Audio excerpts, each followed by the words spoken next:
नमस्कार दोस्तों। आज हम बात करेंगे वॉल्वुलर हार्ट डिजीज़ के बारे में। वॉल्वुलर हार्ट डिजीज़ क्या होती है? देखिए, अगर आपके हार्ट वॉल में कोई प्रॉब्लम आ जाती है तो उसे हम कहते हैं वॉल्वुलर हार्ट डिजीज़। ठीक है दोस्तों, तो पहले जान लेते हैं आपके हार्ट में कितने वॉल्स होते हैं। तो आपके हार्ट में 4 वॉल्स होते हैं। ठीक है, पहला जो वॉल होता है वो पहले और दूसरे चैम्बर के बीच में होता है। दूसरा जो वॉल होता है वो दूसरे चैम्बर और नली के बीच में होता है।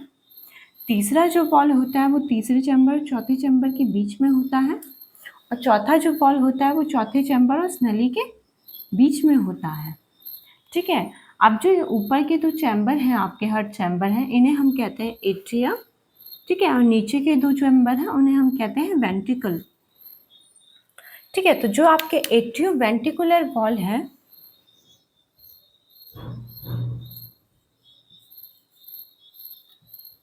एट्रियो वेंट्रिकुलर वॉल कौन से हैं? जो एट्रिया और वेंट्रिकल के बीच में है। एक ये वाला वॉल और एक ये वाला वॉल। तो राइट साइड में जो ये वॉल है इसे हम कहते हैं ट्राइकस्पिड वॉल। ठीक है, और लेफ्ट साइड में जो वॉल है उसे हम कहते हैं माइट्रल वॉल। ठीक है, अब जो ये वाले वॉल हैं जो चैम्बर और नली के बीच में है, ठीक है, इनको हम कहते हैं सेमिलुनर वॉल।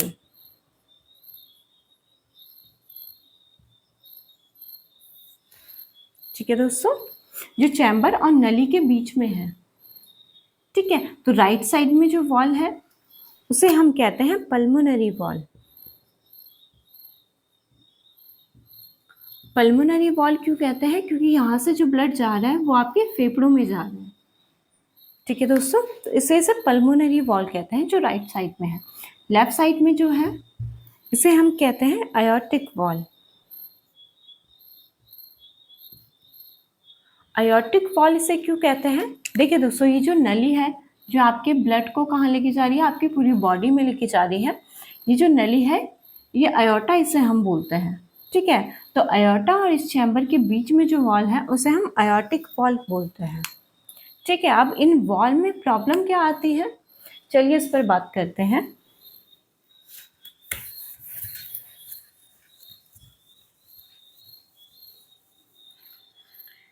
देखिए, पहली जो प्रॉब्लम आती है वो है आपकी स्टेनोसिस। स्टेनोसिस मतलब आपके जो वॉल है ये सिकुड़ जाते हैं। देखिए, आपके जो नॉर्मली हार्ट वॉल होते हैं वो इस तरह से होते हैं, ये ओपन होते हैं, ब्लड आगे पास होता है, फिर ये क्लोज हो जाते हैं। ठीक है, तो स्टेनोसिस की कंडीशन होती है जब आपके वॉल थिक हो जाते हैं, यहाँ पे कैल्शियम डिपॉजिट हो जाता है जिस वजह से पूरी तरीके से ओपन नहीं हो पाते हैं, तो वो कंडीशन है स्टेनोसिस की। ठीक है, प्रॉब्लम विथ ओपनिंग वो किस वजह से होता है? जब आपके वॉल नैरो हो जाते हैं और यहाँ पे कैल्शियम डिपॉजिट हो जाता है। ठीक है दोस्तों, दूसरी जो परेशानी है वो है आपके रिगर्जिटेशन। रिगर्जिटेशन क्या है? अगर आपके हार्ट वॉल पूरी तरीके से क्या है, बंद नहीं हो पाएंगे। ठीक है, स्टेनोसिस क्या कंडीशन थी? अगर आपके वॉल ओपन नहीं हो पा रहे थे। ठीक है, लेकिन रिगर्जिटेशन अगर आपके वॉल ओपन ही रह गए हैं, ये क्लोज नहीं हो पा रहे हैं, तो ब्लड क्या है, बैक फ्लो करेगा। ठीक है, तो यहाँ पर है प्रॉब्लम विद क्लोजिंग। तो ब्लड क्या है, बैक फ्लो करेगा। ठीक है दोस्तों, अब कौन से कंडीशन है, ठीक है, जिसमें स्टेनोसिस और रिगर्जिटेशन डेवलप होता है? इसका कारण क्या है, इसका कॉज क्या है? तो चलिए इस पर बात करते हैं।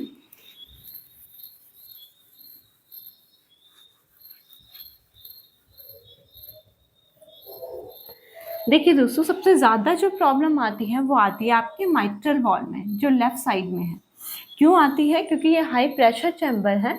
ठीक है, यहाँ पर प्रेशर ज़्यादा होता है क्योंकि ये ब्लड क्या है, पंप होने के बाद आपकी बॉडी में जा रहा है, तो यहाँ पर प्रेशर ज़्यादा होता है, इसलिए ज़्यादा चांसेस हैं आपके इस वॉल के डैमेज होने के। ठीक है, दूसरे नंबर पर जो लेफ्ट साइड का जो दूसरा वॉल है, यहाँ पर प्रॉब्लम आती है। ठीक है, फिर आपके राइट साइड के ये ट्राइकस्पिड वॉल है जो इसमें प्रॉब्लम आती है, और बहुत रेयर कंडीशन है कि आपके पल्मोनरी वॉल में प्रॉब्लम आती है। तो पहले बात करेंगे हम माइट्रल वॉल की, जो लेफ्ट साइड में है। ठीक है, दोनों चैम्बर के बीच में माइट्रल वॉल में क्या प्रॉब्लम आती है, देखिए ये आपका लेफ्ट साइड का ये चैम्बर मैंने बनाया है और ये नली मैंने बनाई है जहाँ से ब्लड हमारा पूरी बॉडी में जा रहा है। तो सबसे पहला जो कारण है, कॉज है, वो है कंजेनाइटल। कंजेनाइटल क्या है, अगर बाई बर्थ आपको ये प्रॉब्लम है, ठीक है, वॉल की प्रॉब्लम अगर आपको बाई बर्थ है तो वो कंजेनाइटल कंडीशन है। दूसरा है रूमेटिक फीवर। रूमेटिक फीवर क्या है दोस्तों, देखिए ये थ्रोट इन्फेक्शन होता है जो किससे होता है, बैक्टीरिया से होता है। बैक्टीरिया कौन सा है, स्ट्रेप्टोकोकल। स्ट्रेप्टोकोकल बैक्टीरिया की वजह से जो हमारे गले में इन्फेक्शन होता है, अगर वो ठीक नहीं हो पाया तो वो आपके माइट्रल वॉल में प्रॉब्लम कॉज करता है। अब क्या प्रॉब्लम कॉज करता है, देखिए ये जो वॉल है ये थिक हो जाते हैं, यहाँ पर कैल्शियम डिपॉजिट हो जाता है। स्ट्रेप्टोकोकल इन्फेक्शन की वजह से जब गले में इन्फेक्शन होता है तो ये हमारे वॉल को भी अफेक्ट करता है। ये हमारे वॉल को क्या कर देगा, यहाँ पर थिक कर देगा और यहाँ पर कैल्शियम डिपॉजिट हो जाएगा, जिस वजह से ये अच्छे से ओपन नहीं हो पाएंगे और ब्लड आगे पास नहीं हो पाएगा। तो दूसरी कंडीशन है आपकी रूमेटिक फीवर। ठीक है, तीसरी कंडीशन है वो है आपकी डायलेटेड कार्डियोमायोपैथी। अब डायलेटेड कार्डियोमायोपैथी क्या है, देखिए कार्डियोमायोपैथी के टॉपिक में मैंने आपको बताया था कि आपके जो ये मसल फाइबर हैं, ठीक है, ये खिंच जाते हैं, तो इसका जो साइज होता है चैम्बर का ये बढ़ जाता है। ठीक है दोस्तों, अब ये वॉल के बीच की दूरी भी क्या है, बढ़ जाएगी, क्योंकि ये मसल फाइबर क्या हो गए, खिंच गए हैं।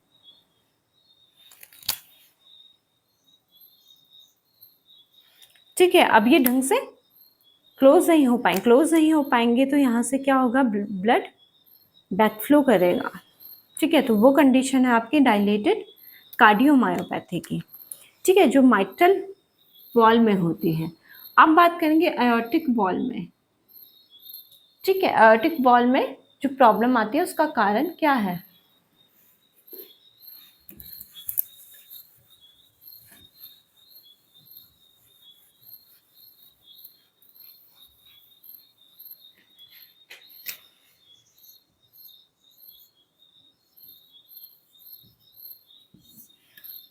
देखिए एओर्टिक वॉल में क्या प्रॉब्लम आती है। पहली जो प्रॉब्लम है वो है आपकी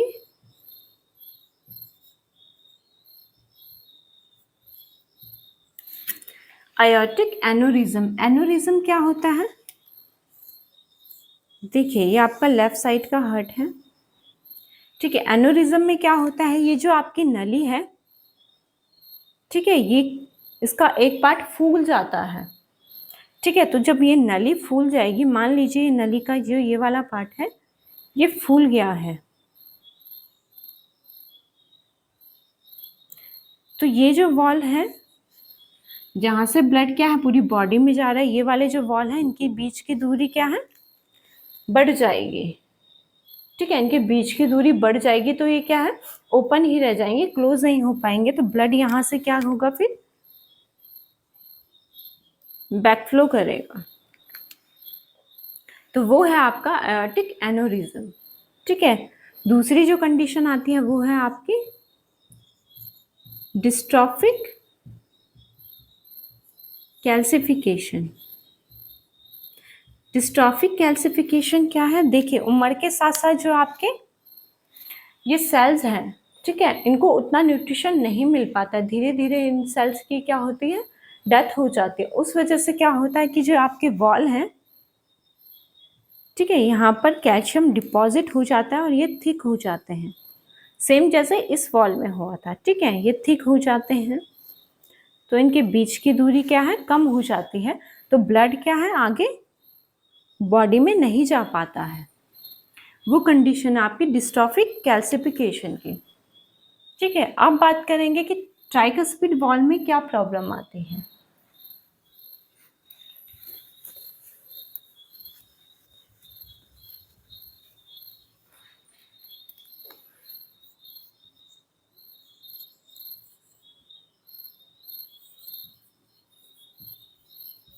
देखिए, ट्राइकस्पिड वॉल में क्या प्रॉब्लम आती है। एक तो होता है कंजेनाइटल, अगर ये प्रॉब्लम है, बाई बर्थ अगर आपके वॉल में प्रॉब्लम है, ठीक है, तो वो है कंजेनाइटल। दूसरा है इन्फेक्शन, ये इन्फेक्शन बैक्टीरियल भी हो सकता है और क्या है, फंगल इन्फेक्शन भी हो सकता है, जिस वजह से वो आपके वॉल को क्या कर देते हैं, डैमेज कर देते हैं। ठीक है, वहाँ पर कैल्सिफिकेशन कर देते हैं। तो पहली जो कंडीशन है वो है कंजेनाइटल, दूसरी जो कंडीशन है इन्फेक्शन की, तीसरी है कार्सिनॉइड सिंड्रोम।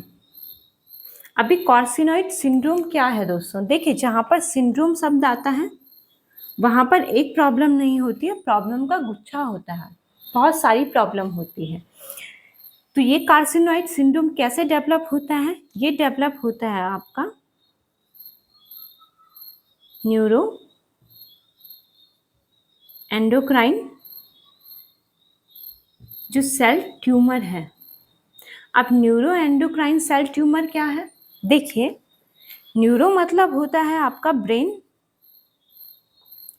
एंडोक्राइन मतलब जहाँ से आपके हार्मोन्स रिलीज होते हैं।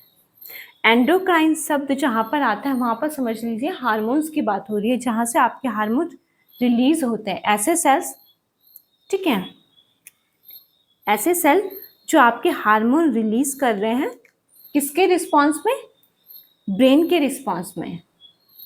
ठीक है, उन सेल में अगर ट्यूमर डेवलप हो जाता है, ठीक है, अब आपके न्यूरो एंडोक्राइनल सेल कहाँ पे होते हैं, देखिए आपके लीवर में, ठीक है, आपके लंग्स में, आपके पैनक्रियाज में, आपकी किडनी में, आपके ओवरीज में, प्रोस्टेट में। ठीक है, तो यहाँ पे क्या है, इन ऑर्गन पे आपके ये न्यूरो एंडोक्राइनल सेल होते हैं जो ब्रेन से लिंक्ड अप होते हैं। ठीक है, मतलब ब्रेन से सिग्नल आता है उन सेल को और फिर वो हार्मोन रिलीज करते हैं, वो आपके न्यूरो एंडोक्राइन सेल है जो इन ऑर्गन में प्रेजेंट होते हैं। ठीक है, अब इन सेल में अब देख लीजिए, अभी जो पैनक्रियाज है, मान लो ये जो पैनक्रियाज में न्यूरो एंडोक्राइनल सेल है, ठीक है, यहाँ से ब्रेन से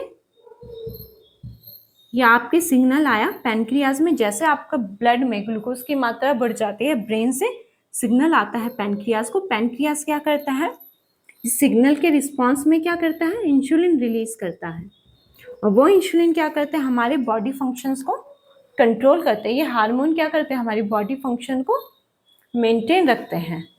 ठीक है, तो अब देखिए अगर इन न्यूरो एंडोक्राइनल जो सेल्स हैं, ठीक है, इनमें अगर ट्यूमर डेवलप हो जाता है, धीरे धीरे ये ट्यूमर एडवांस हो जाता है और ये कैंसर में कन्वर्ट हो जाता है, तो कैंसर से क्या है, अब केमिकल रिलीज होंगे और वो ब्लड के थ्रू आपके बॉडी के डिफरेंट पार्ट में जाएंगे, और डिफरेंट पार्ट में जाएंगे तो वहाँ पर प्रॉब्लम कॉज करेंगे। ठीक है, जिस वजह से बहुत सारी प्रॉब्लम्स आपको होगी। ठीक है, वो सिंड्रोम में डेवलप हो जाता है। अभी ये न्यूरो एंडोक्राइन सेल ट्यूमर था, ठीक है, जो किसी भी ऑर्गन में और किसी भी सेल में डेवलप हो रहा था। ठीक है, लीवर हो सकता है, लीवर जो एंडोक्राइनल सेल है वहाँ पे हो सकता है, लंग्स में हो सकता है, पैनक्रियाज में हो सकता है, वहाँ पर ट्यूमर बना, फिर ये ट्यूमर क्या करा, कैंसर में डेवलप हो गया। अब कैंसर में डेवलप हुआ तो कैंसर से क्या है, जो केमिकल रिलीज हुए वो पूरी बॉडी में आपके बाकी पार्ट्स में गए, ठीक है, वहां पर आपके प्रॉब्लम कॉज करा तो वो अब सिंड्रोम में डेवलप हो गया, कार्सिनोइड सिंड्रोम। अब ये प्रॉब्लम का एक गुच्छा हो गया है। तो जब ये डिफरेंट ऑर्गन में जाते हैं तो आपके ये हार्ट में भी जाते हैं, और हार्ट में जाएंगे तो आपके इस वॉल को अफेक्ट करेंगे, ट्राइकस्पिड वॉल को। क्यों अफेक्ट करेंगे? क्योंकि क्या है, ये शरीर के अपर पार्ट से, ठीक है, और लोअर पार्ट से ये ब्लड क्या है, फिल्टर होने के लिए राइट साइड में जा रहा है। एंट्री यही है, एग्जिट लेफ्ट साइड से है, लेकिन ब्लड की जो एंट्री है वो राइट साइड से है। तो जब ये कैंसर सेल जो है आपकी बॉडी में जाएंगे तो ब्लड के साथ साथ क्या है, आपके हार्ट में भी जाएंगे, और हार्ट में जाएंगे तो राइट साइड के वॉल को अफेक्ट करेंगे। तो कार्सिनोइड सिंड्रोम भी एक कारण है ट्राइकस्पिड वॉल डैमेज होने का। ठीक है दोस्तों,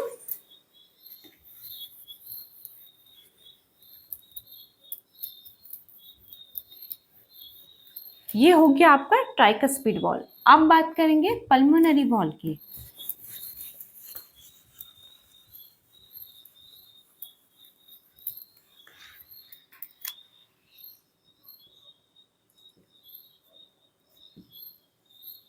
देखिए दोस्तों, ये बहुत रेयर कंडीशन है कि पल्मोनरी वॉल में कोई प्रॉब्लम आए, लेकिन वो कब आती है, अगर आपके फेफड़ों में कोई प्रॉब्लम है। फेफड़ों में कोई प्रॉब्लम है तो फेफड़े क्या करते हैं, ब्लड को फिल्टर करके लेफ्ट साइड में भेजते हैं, ठीक है। लेकिन अगर फेफड़ों में कोई प्रॉब्लम आ गई है, ये ब्लड को फिल्टर नहीं कर पा रहे हैं और आगे नहीं भेज पा रहे हैं, तो ये ब्लड क्या है, बैकफ्लो करेगा। तो इस नली में प्रेशर हाई हो जाएगा। इस नली में प्रेशर हाई होगा तो ये वॉल डैमेज होने की पॉसिबिलिटी होती है, ठीक है। तो ये किस वजह से होता है, पल्मोनरी हाइपरटेंशन की वजह से। अगर इस नली में प्रेशर ज़्यादा है, इस नली में प्रेशर ज़्यादा कब होगा, जब आपके फेफड़ों में कोई प्रॉब्लम होगी, ठीक है, तब हो सकता है कि ये वॉल आपका डैमेज हो जाए, ये जो ब्लड है ये वापस आपके इस चैम्बर में आ जाए। ठीक है दोस्तों, अब बात करेंगे कॉज के बारे में। तो अभी बात करा कि किस कारण की वजह से ये प्रॉब्लम होती है। अब बात करेंगे इसके लक्षण क्या है।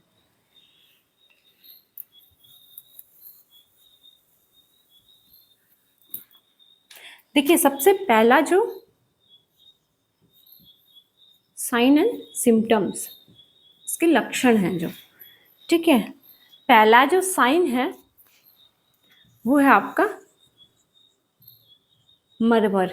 मरमर क्या है, मरमर एक साउंड है, ठीक है। नॉर्मली ये साउंड आपके हार्ट में नहीं होती है, लेकिन अगर आपको वॉल से रिलेटेड कोई प्रॉब्लम है और आपका ब्लड क्या है, ठीक से पास नहीं हो पा रहा है, तो ये साउंड डेवलप होता है, ठीक है। अगर आपको ये साउंड डेवलप है, ठीक है, डॉक्टर क्या है, इसे स्टेथोस्कोप से सुनते हैं, तो अगर ये साउंड उन्हें सुनाई देता है तो इसका मतलब है कि आपके वॉल में या आपके ब्लड फ्लो में प्रॉब्लम है।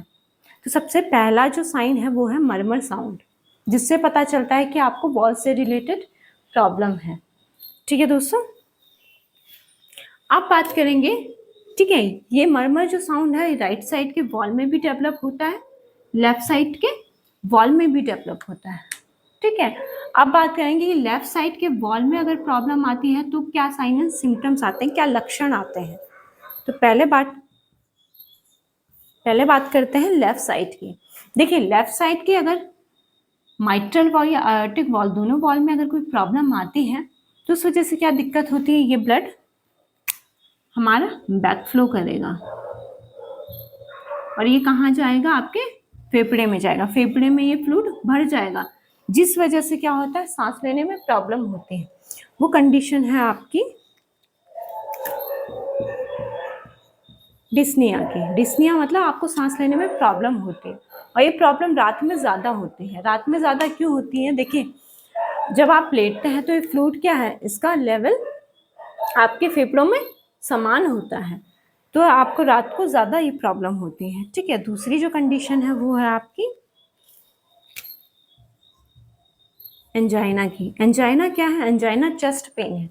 चेस्ट पेन क्यों हो रहा है, क्योंकि आपका ये ब्लड आगे नहीं जा पा रहा है, ठीक है। आपकी बॉडी को जितनी नीड है उतना ब्लड ये आगे नहीं जा पा रहा है, ठीक है।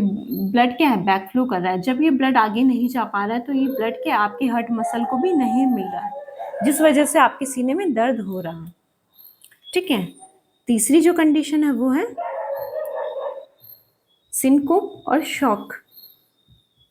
सिनकोप मतलब होता है आपको चक्कर आना। ऐसा क्यों होता है? देखिए, जब ये ब्लड है आपका आगे नहीं जा पा रहा है बॉडी में, तो आपके ब्रेन को भी नहीं जा पा रहा है।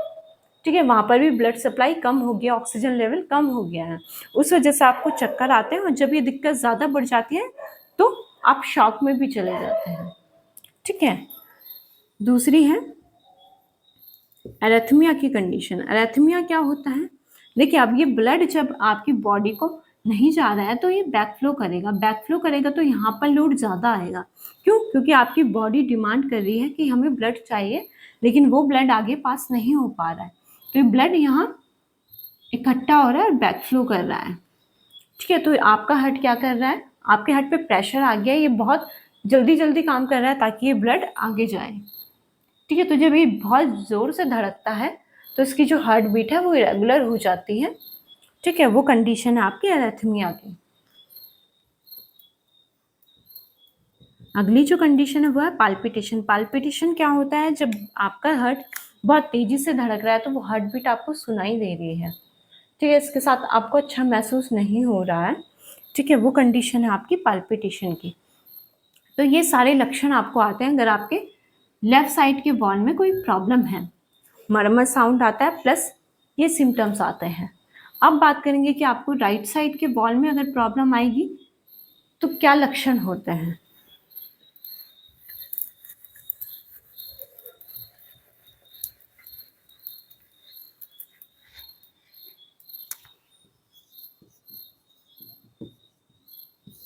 देखिए, पहला है मरमर साउंड। ठीक है, दूसरा है अगर राइट साइड के वॉल में प्रॉब्लम आएगी तो क्या होगा? आपका वेट बढ़ जाएगा। वेट क्यों बढ़ जाएगा? क्योंकि ये ब्लड यहाँ से आगे नहीं जा पा रहा है, तो ये भी क्या कर रहा है? बैकफ्लो कर रहा है। बैकफ्लो करेगा तो ये कहाँ जाएगा? वापस आपकी बॉडी में जाएगा। मैंने बताया कि बॉडी के अपर पार्ट से और लोअर पार्ट से ये ब्लड क्या है, फिल्टर होने के लिए आपके राइट चैम्बर में आ रहा है। तो जब ये ब्लड यहाँ से पास नहीं हो पा रहा है तो ये बैकफ्लो करेगा, तो ये आपकी बॉडी में इकट्ठा हो जाएगा ये फ्लूइड, उस वजह से आपका वेट बढ़ जाएगा। ठीक है दोस्तों,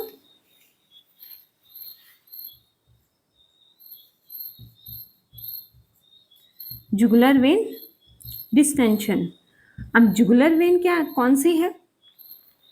देखिए, ये जो वेन है, ये जो नस है आपकी, ये जो वेन है, ये क्या कर रही है? ब्लड को आपके क्या है, ब्रेन से और नेक का जो पार्ट है वहाँ से ये ब्लड क्या है, फिल्टर होने के लिए लेके आ रही है आपके हार्ट में। लेकिन जब ये ब्लड बैक फ्लो करेगा तो ये ब्लड क्या वापस इस नली में जाएगा और यहाँ इकट्ठा हो जाएगा इस नली में।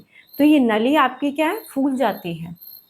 ठीक है, अगर आप देखेंगे राइट साइड के वॉल में अगर किसी पेशेंट को प्रॉब्लम है, ठीक है, तो उसकी ये नली जो होती है ये फूल जाती है, क्योंकि ब्लड आगे नहीं जा पा रहा है राइट साइड से, ये ब्लड वापस क्या है, इकट्ठा हो रहा है इस नली में। तो इसे हम कहते हैं जुगुलर वेन। और जब ये प्रॉब्लम आती है, ये नली फूल जाती है, जुगुलर वेन डिस्टेंशन हम उसे बोलते हैं। ठीक है दोस्तों, अब है इडिमा। इडिमा क्या होता है कि आपकी बॉडी में स्वेलिंग हो जाती है। स्वेलिंग क्यों होती है? कि वो फ्लूइड आपकी बॉडी में इकट्ठा हो रहा है। ठीक है,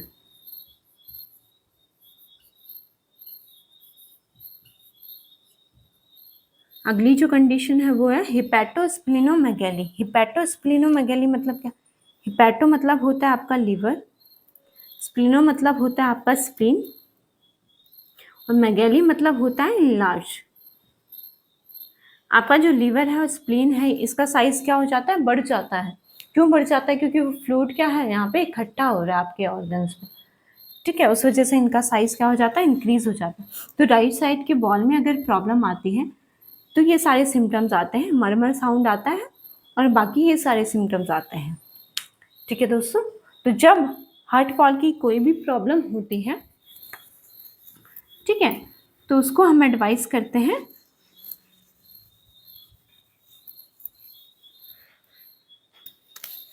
इको के लिए। इको क्या है? इकोकार्डियोग्राम। इसमें क्या होता है, इसमें पता चलता है कि आपके चैम्बर कैसे हैं, आपके हार्ट वॉल कैसे हैं, और आपका जो वॉल से ये ब्लड फ्लो जा रहा है ये कैसा है। ये नॉर्मल है या इसमें कोई प्रॉब्लम आ गई है, वो ईको में पता चलता है।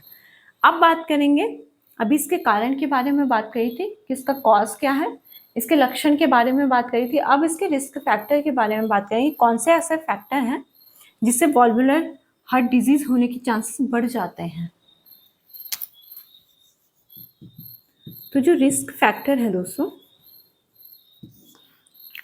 पहला तो है आपका एजिंग। बढ़ती उम्र के साथ साथ वॉल्वुलर डिजीज होने के चांसेस ज़्यादा होते हैं, क्योंकि जो आपके सेल हैं वो धीरे धीरे क्या हो रहे हैं, डेड होते जाते हैं। ठीक है, तो यहाँ पर कैल्शियम डिपॉजिट होने के चांसेस ज़्यादा होते हैं। कैल्शियम डिपॉजिट होगा तो ये वॉल क्या है, थिक हो जाएंगे और ये पूरी तरीके से खुल नहीं पाएंगे। तो बढ़ती उम्र के साथ अगर आपके 75 से ऊपर है तो चांसेस होते हैं वॉल्वुलर हार्ट डिजीज होने के। ठीक है, दूसरी जो कंडीशन है वो है आपकी लाइफस्टाइल।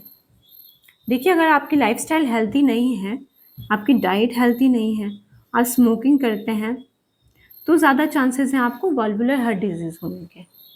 ठीक है दोस्तों, तीसरा है, अगर अदर हेल्थ कंडीशन है, वो कौन सी होती हैं, जैसे हाई ब्लड प्रेशर हो गया आपका। ठीक है, आपको डायबिटीज़ है अगर, और आपका वेट बहुत ज़्यादा है, बहुत ज़्यादा मोटापा है, फैट बहुत ज़्यादा है, तो ज़्यादा चांसेस हैं वॉल्वुलर हार्ट डिजीज़ के। ठीक है, चौथा है, अगर आपको